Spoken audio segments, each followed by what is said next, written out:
Isang mapagpalang araw po sa atin lahat, mga kababayan, Luzon, Visayas at Mindanao. Andito naman po ang iyong lingkod, Hints TV. At sa aking mga kapatid sa buong mundo, isang mapagpalang araw po sa atin lahat, lalong-lalo na po sa mga kapwa ko OFW, lagi po tayo mag-iingat. Ang ating kasama ngayon ay ang kapatid na Just Vlog. Update tayo kay Epipanyo Labrading na nagtago sa bundok kasama ng mga kuliglig niya at mga aso at unggoy. Siya ang pinakamatapang vlogger na nagtatago sa face mask niya na hindi nilalabhan, mabahong-mabaho na raw. Diba? Kitang-kita ng mukha ko, no? Bumili po ako ng napakalaking ring light dito. Para kitang-kita po yung mukha ko. Para kitang-kita. Ito na nga. Update tayo sa nag-file ng kaso sa ating kapatid. Yan, update tayo. Siya po ay pinatawag na po ng Office of the Prosecutor. Yan.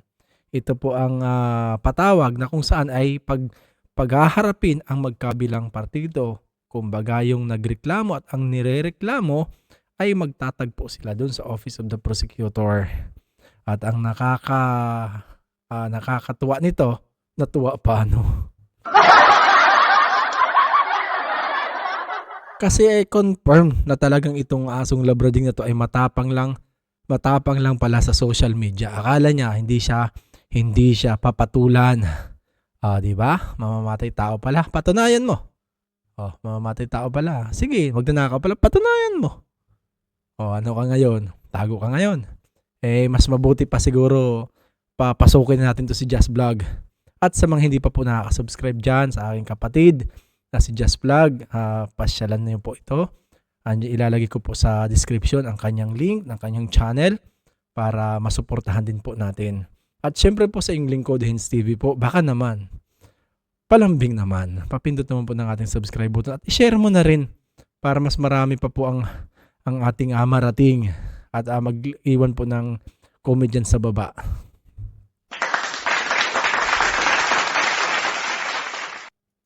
Magandang hapon po mga mahal na taga-subaybay at mga kababayan, mga mahal na kapatid na patuloy po na sumusubaybay sa atin sa ating channel.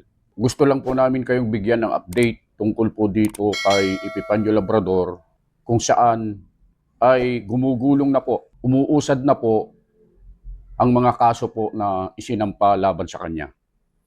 At bilang pagtugon ng mga nasa otoridad, lalo na po sa Office of the Prosecutor, ay tinugon po nila yung reklamo natin, reklamo ng mga kapatid laban kay Epipanyo Labrador. At yun nga, kapag ka po kasi naghain po ng reklamo, meron po kasing prosesong nangyayari. Una po, pagka naghain po ng reklamo ay iimbitahan. Iimbitahan po yung nagreklamo at inireklamo. Para sa ganun, sa unang pagkakataon ay makapag-usap ang bawat magkapilang panig. At mabigyan sila ng pagkakataon na ayusin pa kung kaya pang ayusin at hindi na uusad yung kaso. Ano po yung ibig naming sabihin? Halimbawa, yung kayang ayusin na sinasabi namin ay kung itong inirereklamo ay magpakumbaba at humingi ng tawad doon sa nagrereklamo sa kanya. At kapag yung nagrereklamo naman ay binigyan siya ng pagkakataon at pinatawad siya, ay hindi na po uusad yung reklamo laban doon sa inirereklamo. Ganun po ang proseso dyan, mga mahal po naming taga-subaybay. Ngayon po, itong mga nakakarang araw po ay umusad na po, gumulong yung kaso na isinampa ng ating mga kapatid. At ito nga po yung isang kapatid natin na nagsampa ng kaso sa bandang Metro Manila. Opo. At Siyempre, inimbitahan po yung bawat panig. Inimbitahan po sila sa Office of the Prosecutor para kausapin po sila. Mayroon tayong tinatawag na mediation. Yun nga po, yung ipinaliwanag ko po kanina, yun po ang ibig sabihin nun, na mag-uusap ang magkabilang panig. At yan po ay pangangasiwaan ng kung sino man na itatalaga ng opisina ng prosecutor na mag-aayos po sa kanila. Ngayon, bago po natin ituloy po yung ating talakayan, mga mahal po naming mga taga-subaybay at mga kapatid, ay gusto lang po naming batiin yung mga kapatid na sumusunod sapagkat sila po ay masugid po nating mga taga-subaybay. Binabati po natin si kapatid na, hindi ko makakita to, watching from lokal ng Hawali, Kuwait, si Ka Imelda Pascua. Oy, Imelda Pascua. Grabe, very supportive niyan. Bawat upload ko yata, nandyan siya lagi sa aking comment section. Ma'am, kapatid na Imelda Pascua, salamat po sa patuloy na pag-support. Mga kapatid, baka hindi pa po na kayo nakapasyal dyan kay Imelda Pascua, baka naman palambing na rin po. Halos lagi ko po siya nakita sa comment section. Mabuhay ka po, kapatid. Dang araw po dyan, Ka Imelda. Shout out po, mahal na kapatid. Ingat po kayo lagi dyan. Si Ka Rod Waso naman po yon. Watching from local of North Signal, District of Makati. Ka Maria Teresa. Musta po kayo dyan? Ang sarap sa pakiramdaman, no? Na andito tayo social media, yung mga kapatid nandyan, naglalabasan sila, very supportive, tapos nagkakausap-usap tayo dito. Sa'yo din po, Boss Rick Vlogs. Yan po, oh. Boss Rick's Vlog. Ayan, palambing din po. Baka naman pwede natin pasyalan ang kapatid na to. At talaga naman, ilagay ko rin po dyan sa comment section ang kanyang link, ano. Kumusta rin kay Ka Marisa Manley? Nanonood po sa atin at sumusubaybay mula dyan sa UK TV channel. Kumusta bro? Watching from lokal ng Ibaan, Batangas. Happy viewing po, Ka Mildred Martin. God bless po. Ka Sandy Mercado. Ayun, magandang araw po. Mula dito sa Iriga City, Camarines Sur, Proud INC. Yun, si Ka Salvador. Yun. Basta po kayo dyan. Hindi kayo ng mga nagpapabati. Ito. Watching here in Oregon, USA. Lokal ng St. Helens. Ka Edison Reveliosa. Yun, Ka Edison Reveliosa. Kumusta po kayo dyan? Ka Michelle Bulima. Hello po. Ayun, tuloy natin yung ating topic, mga Sige, kababayan. tuloy mo, kapatid. Mga mahal po naming taga-subaybay at mga mahal na kapatid. So yun po, ang nangyari po, mga kababayan at mga mahal po naming taga-subaybay ay inimbitahan po ang magkabilang panig. Nung dumating na po yung araw na itinakda, kasi pagka nagsampa po kasi ng reklamo, aayusin po yan ng opisina ng prosecutor para pagharapin po ang magkabilang panig. At ang nangyari po, noong araw na po na dumating na po yung itinakdang araw ng pag-uusap ng magkabilang panig mula dito sa inirereklamo at doon sa nagrereklamo na ang inirereklamo nga ay si Epifanio Labrador dahil sa napakarami po niyang mga kaso na isinampa laban sa kanya, lalo na po yung pang-iinsulto, yan, pagmumura, yan, pagpaparatang, pagbabanta daw sa social media, sa iglesia at sa ating namamahala. Nung dumating na po yung araw at oras na itinakda po para sa pag-uusap, yung tinatawag na mediation, itong si Epifanio Labrador po, kahit anino niya, hindi po siya nagpakita. Ano po ang ibig sabihin nun, mga kababayan, mga mahal po naming taga-subaybay at mga kapatid? Ito pa lang si Epifanio Labrador po ay matapang lang po sa social media. Matapang lang ngumakngak. Matapang lang pong gumawngaw. Yun, nadali mo. Matapang lang po sa pagpaparatang. Yun. Matapang lang po sa pagmumura. Sa social media. Pero sa totoong buhay, ay bahag pala ang buntot nito. Hindi lang bahag, supot pa.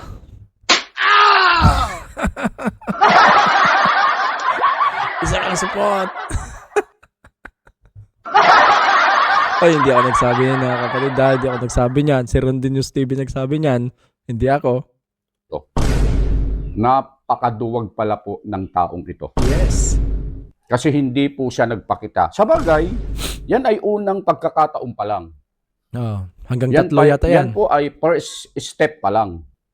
Sa mga susunod po na mga pagkakataon, mga mahal po naming mga taga-subaybay, mga kababayan, mga kapatid, ay patuloy po siyang iimbitahan ng opisina ng prosecutor para po humarap at harapin ang mga kaso na isinampa laban sa kanya. Tama. Yan ay sa Metro Manila pa lang po, mga kababayan at mga mahal po naming taga-subaybay. Ang nagsampa po ng kaso laban sa kanya ay hindi lamang po Metro Manila. Naka. Sapagkat nung sinabi po ng mga kapatid sa loob ng iglesia na sasampahan po ng kaso, hindi po nagbibiro ang mga kapatid. Iyon. Talagang nagsampa po ng kaso sa iba't ibang lugar sa buong Pilipinas. Nak. Kaya ang gagawin po ni Epifanio Labrador, hindi ko alam kung ano ang papaano niya hahati-hatiin yung kanyang sarili para puntahan yung mga kaso na kakaharapin niya. Yung mga reklamo laban sa kanya. Nako. Ito po mga kababayan at mga mahal po naming taga-subaybay. Lalo na po doon sa mga nanonood sa amin, sa channel po namin na mga taga-sunod ni Epifanio Labrador na hangang-hanga sa kanya. Yes. At yung kanyang mga iglesia ni Epipanya. Bilib na bilib. Mamimili po kayo ng mga taong hahangaan niyo po mga kababayan. Itong taong ito ay hindi po dapat hangaan sapagkat ito pala ay napakaduwag. Bahag pala ang buntot nito. Supot eh. Hanggang social media lang pala po itong taong ito. Magaling lang pong magdaldal sa social media pero sa totoong buhay, supot daw, sabi ni Rondin News. Napatunayan na po natin yan sa unang pagkakataon. At sa paggulong pa ng proseso na naaayon sa batas, makikita po natin mga kababayan, i-update po namin kayo sa mga susunod na pangyayari. Sapagkat kapag sa maraming pagkakataon, sa maraming beses po na pag-iimbita kay Epifanio Labrador sa opisina ng prosecutor o sa otoridad, saan man po siya imbitahan o siya man po siya papuntahin, at hindi po siya tumugon, at hindi po siya nagpakita, yun na po yung pagkakataon na panibago muli na naman po siyang i-issuehan Showcause pa lang yan kapatid. ng warrant of arrest. Showcause order pa lang. Warrant of arrest agad. Sige, ituloy mo na para matuluyan na yan. Warrant of arrest na nga. Alam na natin na sa mga nakaraan at naipakita na po namin sa inyo na siya po ay mayroon na pong kasalukuyang warrant of arrest na ang kaso po niya sa kanyang warrant of arrest na nauna na 2017 pa ay qualified thief. At ngayon ay haharap pa siya sa patong-patong na mga kaso, haharap pa po siya sa mga reklamong isinampa laban sa kanya. Mga kapatid, hindi po gumagawa ng kwento ang mga kaalib sa Iglesia ni Cristo. Yes. Hindi po kami gumagawa ng kwento-kwento lang. Ito po yung mga kasalukuyan na pong nangyayari sa pag-usad po, paggulong po ng kaso nitong si Epifanio Labrador. Muli po namin kayong bibigyan ng mga update pa, mga mahal po naming taga-subaybay at mga kapatid, mga kaibigan, sa mga susunod pa pong pagkakataon. Hanggang dyan lang po muna yung maibabahagi namin sa araw na ito. Magandang araw po sa inyong lahat. Yun nga. Naloko na. Sa inyong mga masugid kong taga-subaybay, ito pong patawag na cyber libel na kaso ni Epipanyang Labrading. Ano po ito napaka ano lang nito papatunayan niya, then o kaya magpakumbaba siya. Kasi kung pagbibigyan niyo po ako na magkwento tungkol sa inyong lingkod, ako rin po ay nabigyan na rin po ng ganyang kaso. Cyber libel. Opo, 2022, 2023. 2023. Yung cyber libel ko po ay naisampa. Nakasuhan po ako ng isang company, hindi ko nababanggitin siyempre, na ako daw ay naninirang puri o yun nga, inakyat nila ng cyber libel. Then, hinarap ko sila. Umabot kami ng 4 na hearing.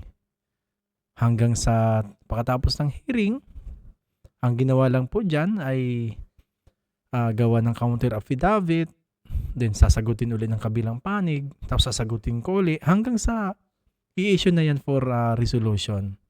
Then after po niya ng issued for resolution, mag-aantay na po ng kumbaga hatol.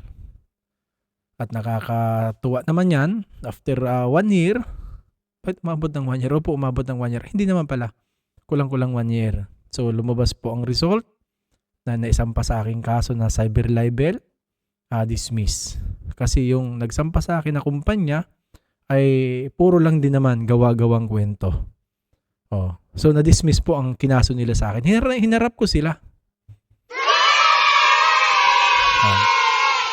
Hindi naman tayo nagsisinungaling. Ito pong Hints TV na napapanood nyo ngayon ay pangalawa ko pong channel. Yung nauna ko po na Hints TV na channel ay na-terminate po. Yun po ang nangyari. Na-terminate po. So, nang na-terminate ang aking channel, medyo nawalan pa ako ng gana mag-vlog. Hanggang sa nahimik ako almost 1 year. At palibhasa, andito na sa sistema natin yung humarap sa camera at mag-vlog. Andito naman ako. At ang maganda niyan, kasi nandyan din po kayo. At hindi ko po akalain na aabot po tayo ng 1 million ang aking views ngayon.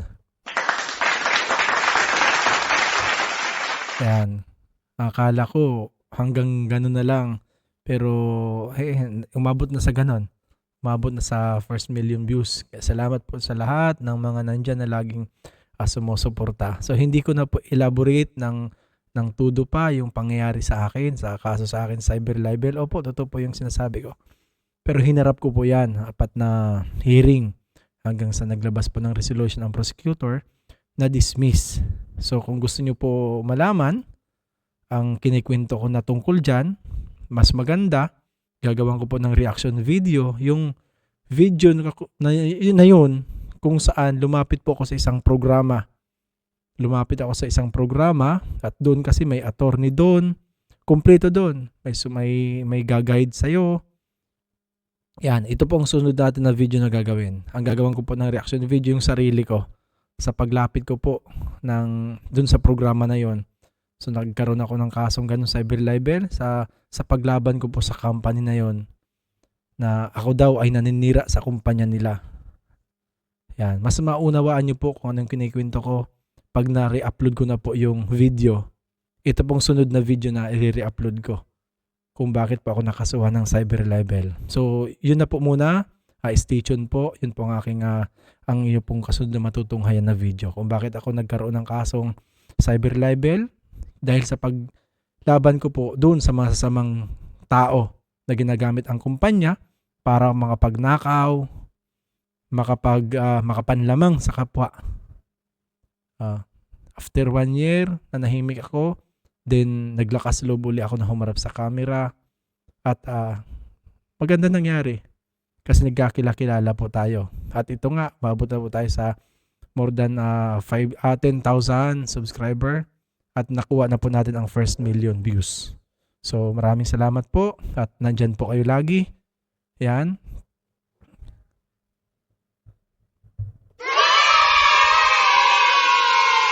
Hanggang sa muli mga kapatid, lagi ko po sinasabi, lagi po tayo mag-iingat kasi hindi po natin alam ang pwede mangyari sa bawat sandali ng ating buhay. So, dyan po lang po muna at bye-bye!